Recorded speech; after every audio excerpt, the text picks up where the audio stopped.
Awesome. So, Hayden, hi. Hey, how are you? Thank you so much for having me on. No, that's totally okay. So, this is the first time that I'm meeting Hayden, face to face Zoom, the new norm. So, I would like to know a little bit more about Hayden. What do you do?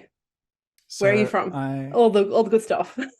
we can go all the way back. I am a country kid who moved to the city chasing my dreams of being a rock star and making things in the music industry. And that very quickly, over about the first 2 years of me moving to Sydney, morphed into having a camera in my hand, stepping away from the stage and being a little bit more of a maker out of photography to begin with, working Hmm. with artists and really beginning to just take band photos, promo photos, album covers, all that kind of stuff. And then that sort of rolled into shooting the events and the nights that we shot. And then from there, people were like, "Hey, I've got a music video. Could you shoot it?" And I was like, yeah, sure, I Yeah. could do that. And then it went from there. And then that's when I sort of started doing some event work on the top of that, and then quickly fell into the world of public relations content and was doing red carpet events for brand launches and different things like that. You know, rubbing shoulders with celebrities who I was too country town to really know how famous they actually were. And then from there, got my first proper job in the advertising industry, working in social media. And then from there, going freelance for a little bit before jumping back into advertising on a much larger level, working on larger campaigns, national campaigns, whether that be TV or mainly for social media. And then from there, just being more of a content focused creative. So anything from photography, video, Hmm. brand direction, storyboarding, script writing, animation to audio production. That's still the hint back from the Rockstar days that I had. The audio production side of things, and that's also what led me into having my own podcast, which is called Create Creative Creatives, and that's where I interview creatives like yourself and just unpack all the bits and pieces that I wish I knew when I was first starting, when I first came to the big city chasing after my dreams. Love that. I feel like if I've ever heard a great bio before, like that was it. Like that was like the standard of what people should be like presenting themselves with, because that was epic. And I love that so much. So I know that when we had a bit of a chat before, you mentioned that every stage of your career that you've entered through the back door. And I love that term, it's so funny. So let's talk about that a little bit. So I know that something that seems to be quite passionate with you is about forging your own path in the Yes. industry. Yeah. So I would like to talk about that specifically a little bit more. The reason is I know that a lot of people who come to me, especially from a branding perspective, all walks of life, they're all over the place. They just want to get out of something and just make something out of an idea. And I think what you have done is literally that. You had this idea, I want to be a rock star. And then from there, your path has just been, like opened up. So I want to talk about that a little bit more. Yes, I feel like I don't know where I heard it, but it's one of those really great like sayings that's like it doesn't matter how you got there, but it matters how you get there, which Yeah. is one of those like, well, what does that mean? It's very like mystical, insane. It's But yeah, no. the the thing that kind of has unpacked itself throughout my career is that I think everybody has a plan, but then life will happen as it happens to you. And so it doesn't really matter how you got to where you're going or, you know, wherever somebody is today in their career, but it's all those little bits and pieces along the way of how they got to where they are. And I think Mhm. that's why, you know, each decision that you make does hold a lot of water in terms of, well, this will choose the next life path which breaks me out this way, or I'm with these people at the moment and I don't quite vibe with them that much. Why is that? Do I need to find a new group of people to be around? And that can just be socially or colleagues or just the people that you're collaborating with and the types of projects or client behavior, any of that kind of stuff, and Mhm. having those sorts of check-in points with yourself along the way. But as far as coming in through the back door is concerned, I am somebody who is a double university dropout. Mhm. I studied a Bachelor of Performance and Music, which was about 8 months worth of my life. And then I did 8 weeks of an advertising marketing course. And yet Oh, I love I've, that. I've, I've still been able to do an awful lot with music and audio production. And I've Mhm. still been able to do an awful lot working in the advertising industry without those degrees. Granted, I'm not an open heart surgeon. I do work in the creative industries. So there's a lot of freedom to just move into the space on your own accord and on your own portfolio. But I feel like coming in the side door the back door requires you to have university in a completely other way than what other people do. Mm-hmm. And so, you know, a lot of my friends, I just had a wedding last weekend with a bunch of friends that were the roommates of other friends when they went to uni, and I used to tag along with them. And I've you know, illegally sat in on their lectures. I don't think it's illegal, but I've sat in on their lectures and stuff back in the day when I wasn't going to uni. And they really got that formal education experience whilst they were doing that. And I went the complete opposite route. I did the starving artist barista combination for plenty of years. Mm-hmm. And just every waking moment that I had, I was out with my camera, or I was spending all the money that I didn't spend on rent on recording new music, or Mm-hmm. saving to upgrade my camera gear, or just paying for petrol to get to the gig that only paid me nothing. But it's all of these things of like the effort that you put in for anything is the effort you put in for everything. Mm-hmm. And so I think when people are beginning in their careers, and I'm sure that there's people who listen to you who are at multiple stages of their Yeah. careers, but when you're first beginning, you don't have anything to lose, and nothing's really that sort of comfortable yet. So you Yeah. really do take these sort of big risks in your career. And, you know, as we sort of get further in our careers and maybe we get a bit more established, we have some savings, you know, we can afford a nicer rent, but that's a bigger payment, all these different things that start to come in. The risk that we sort of play um, into really gets smaller and smaller the more we stay at our careers. Mm-hmm. And so the thing that I think I've been very fortunate with just by how my career has played out is that that comfortability only ever lasts about 2 to 2.5 years. And then there's a big change in the winds somehow, whether that be a new job opportunity comes up, Mm-hmm. or freelancing becomes my life again, or I've sort of used and sort of hit the ceiling of the situation that I'm in. Or again, global pandemics also another great sea change that everyone's Yep. been through. But I feel like every 2.5 years, the bath becomes just lukewarm and it's time to get out. And it's really hard to sort of shake ourselves out of that. So being somebody who has come through the back door with no formal education and purely just portfolio, pleases and thank yous, um, there is so much room for you to grow, and there's so many pieces of the pie to collect along the way. It's purely just about your own staying power in the game of whatever your career happens to be. Mm. And the one key thing I think that has really sort of become true, again, had a lot of time to reflect over COVID. I will admit, I was a heavy addicted to my journal Yeah. and writing out sort of things and figuring out everything that I'd just done over the past 6 to 8 years of my career. um, there's a certain cream of the crop that kind of comes up, and that's not to do with like status or who they are, where they've come from, or anything like that. It's purely just making sure that you are around and that you are one of the people who do it because you can't help but do it. Because there's an awful lot of people, especially people who come from really well-off circumstances or really great connections. They do it because they can, and they Mm-hmm. just get let in. And so the Yeah. same stopping power for those people, quite often you'll see that they get comfortable and stay at a certain level. But there's a lot of people that I've met many, many years ago. Vienna, who I know has been on the show before, Yep. she's a great example of this. It's people like that that just, they are unstoppable because they can't help but do it, because Yep. they are their craft in many ways. Mm. Yeah. Wow. There's so many things that you've mentioned that I'm like, oh, I resonate with so much. So I love that the first thing you mentioned, like, well, yeah, just now was the fact that sometimes people are given things on a silver platter and they take that for granted. And I definitely am on the opposite spectrum of that. Everything that I have in my life, I have worked incredibly hard for. And I can sense that to say for yourself as well. And not only I feel is that way more rewarding, but the freedom and the flexibility to grow from there is extraordinary. I too am a university dropout. I think I've been a part of, let me see, I'm pretty sure it's been 4 courses now because Mm-hmm. I've gone all these different directions. And every single time I've done something, again, it's that point, right? You just go, this is not it. Next, boot it, do something different. And the same was for me in the corporate world as well. There was always So it wasn't 2.5 years, it was always way less than that for me, a couple of months. But like the moment I went into something, I'm like, yep, this is great, it's exciting.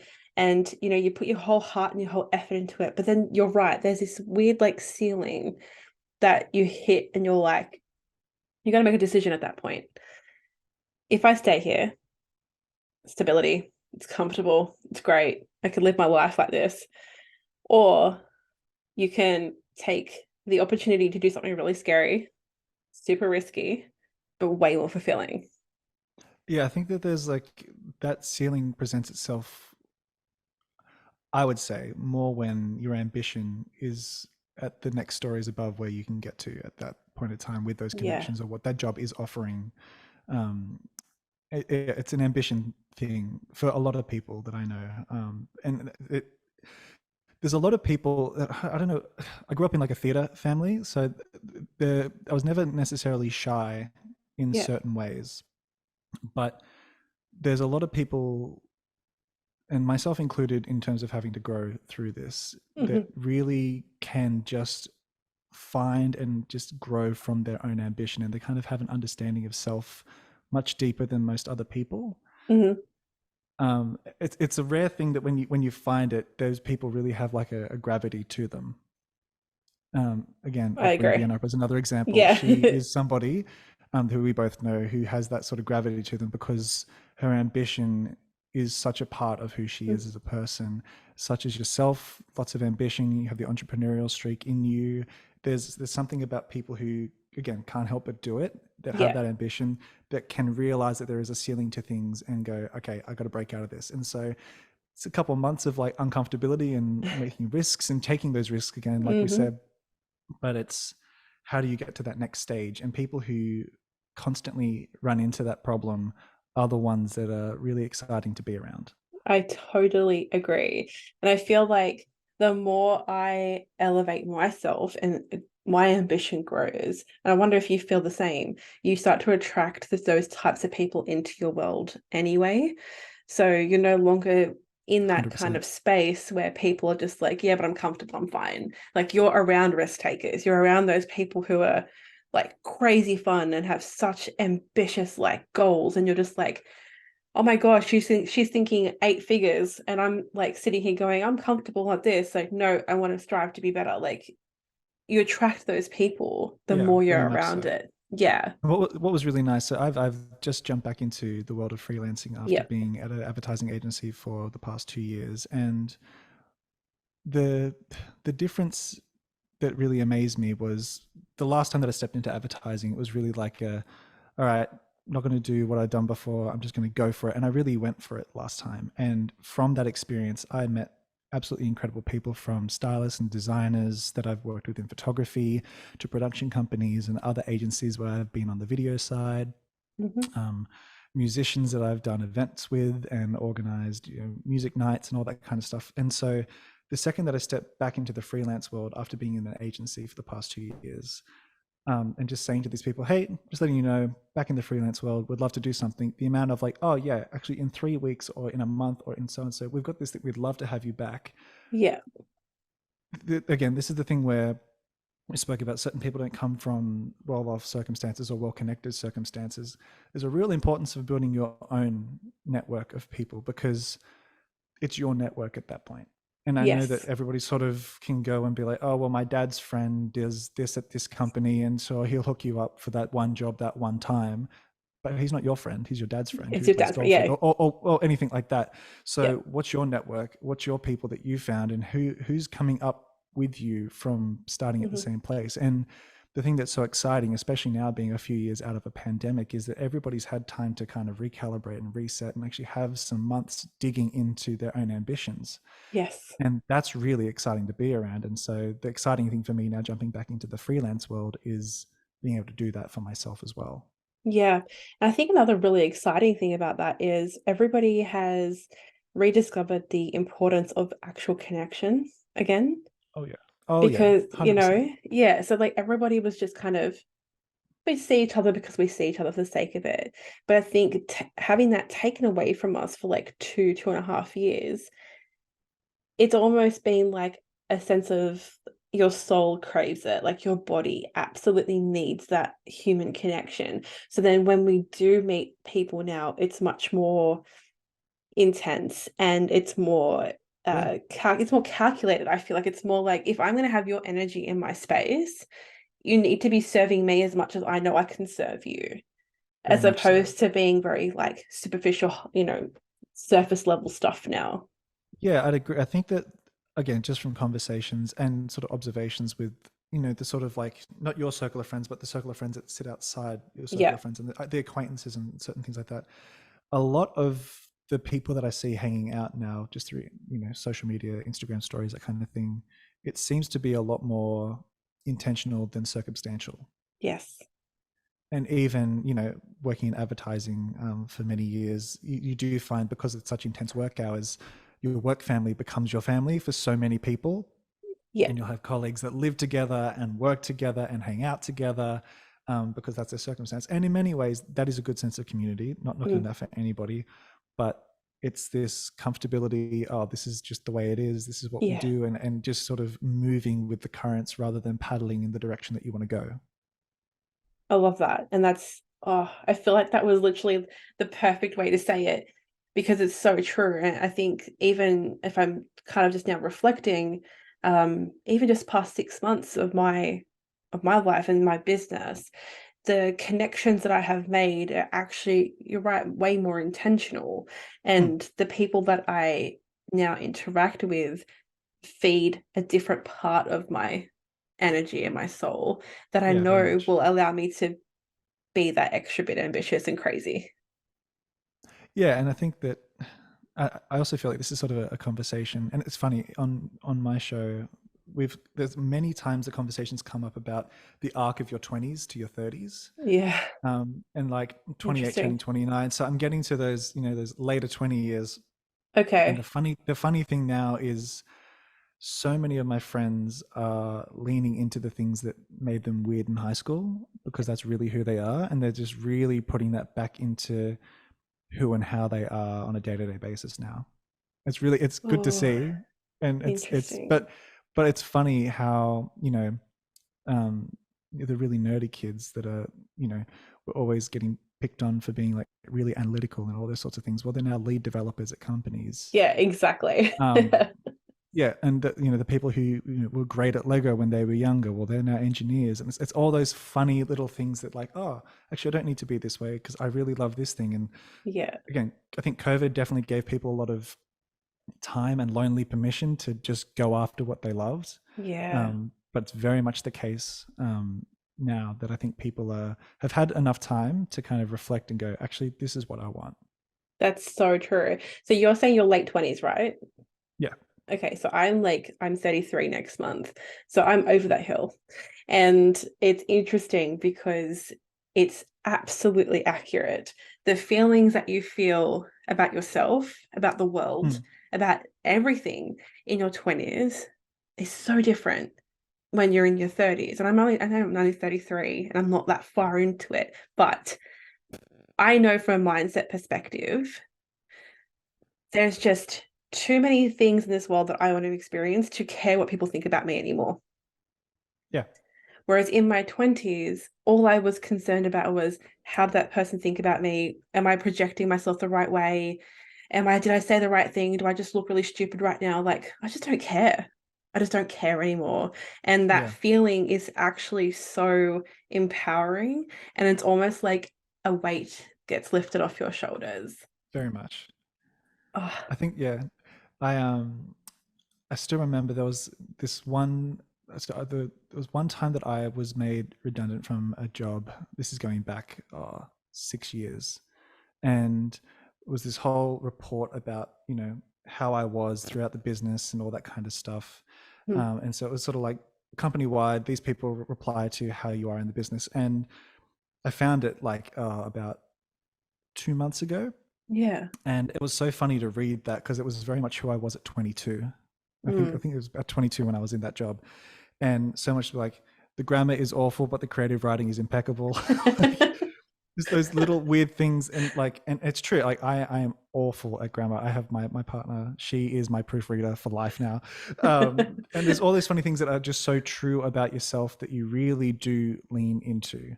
Yeah. Um, and yeah, it was really funny going through that letter, because the things that I weren't my strong points still aren't my strong points, and the things that are my strong points are really my strong points now, way more so than it was back then.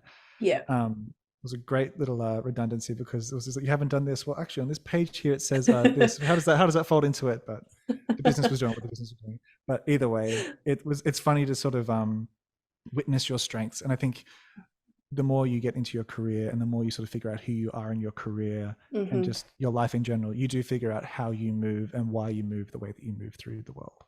And I think that's a really important part as well, is the why behind things.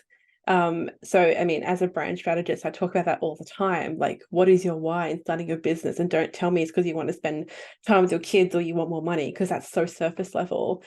Like, I need to know the nitty-gritty of your soul. Actually, Why? on that, yeah, that's a good point, because I still remember like all my friends who worked in the creative industries when COVID happened, we all did not have work. All the emails were saying, "Yeah, we'll get back to you in 2 weeks," and it was now 5 weeks into not getting that reply back.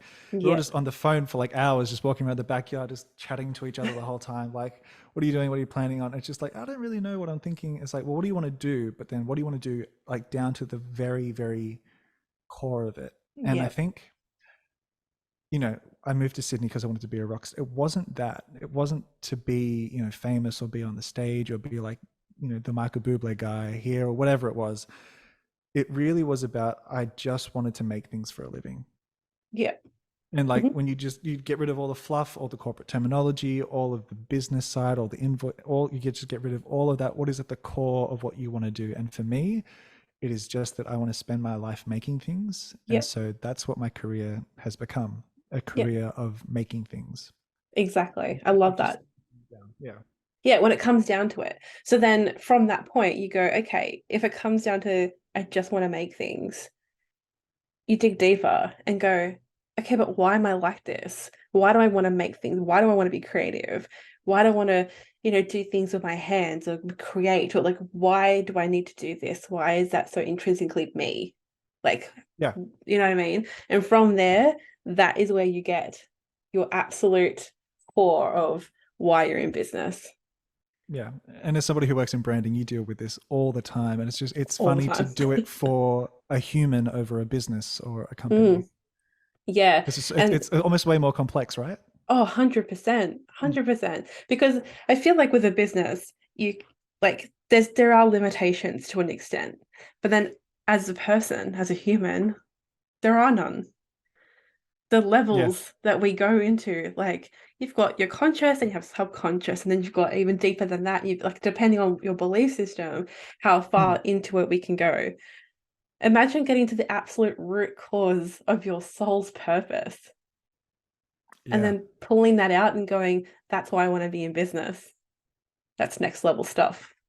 Yeah. I think that's important, especially if you're somebody who wants to go into business. I think having that much of a foundational understanding, Yeah, even if it's just done privately, is of really course. important, because Yeah. it'll inform how you move through staffing, Hmm. uh, what clients you go for, what's ethical for you, all those sorts of things. Yeah, it's Yeah. really the personal branding side of it, whether it be outwardly or inwardly, is a massive component.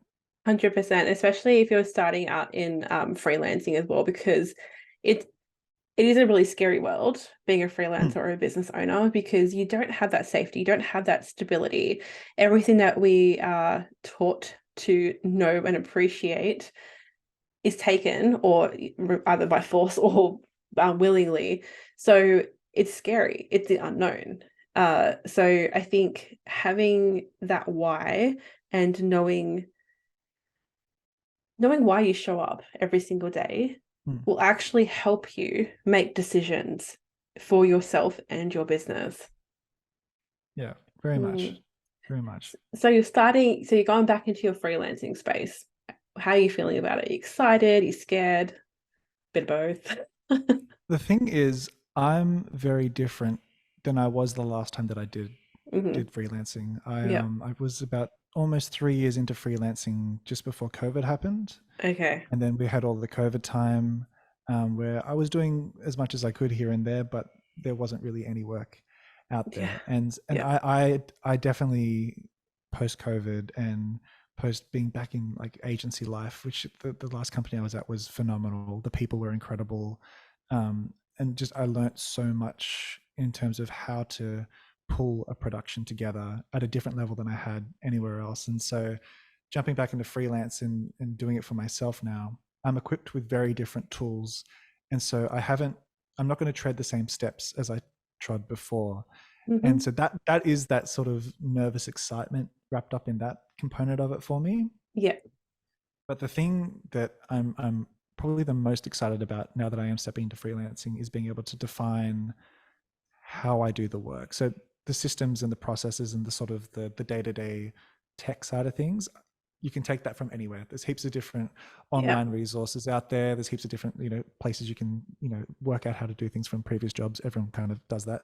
But Exactly. how Yeah. do you how do you want to go through things? And I think one of the things that's a big fault in advertising in particular, or in the content space where most of my work is, there's such a lack of story and purpose and branding, like key branding for that particular campaign or product or whatever it is. Hmm. And I think a big part of the problem now is that so many people are witnessing at such a high rapid rate really good work through TikTok and Instagram and our social media space, especially with short form video. Hmm. It's just being hurled at you. And so especially with TikTok having such a strong emphasis on trends that people jump on, Yeah. there seems to be this sense of urgency about like, well, this is where the market's going, let's go with that. Very capitalist sort of principle. This is where the eyes are, this is where the money is, this is where this is, and people chase that. Yes. And so one of the things that was really good to see in my last place where I worked, and what I will definitely be taking forward, is what are we doing now? Who are you and why are we doing this? What's the story? What's the core principle behind what we're doing? And Hmm. so it could be a skincare line, for example. And there is, when you picture like um, a pharmacy or wherever skincare is available, if you look at the color palette that's available there seems to be a lot of people who have a very distinct way of Yes. branding things. Yeah. And it's almost as if the entire category gets washed out in that. And so you don't see the product anymore.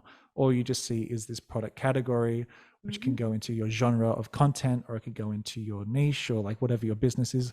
For example, if you think of an architecture firm, you'll probably think of certain colors, or you'll think of very industrial, like Hmm. grays, blacks, blues, all the things that you sort of see in the building. If you go to like a garden nursery, you'll think of the same colors there.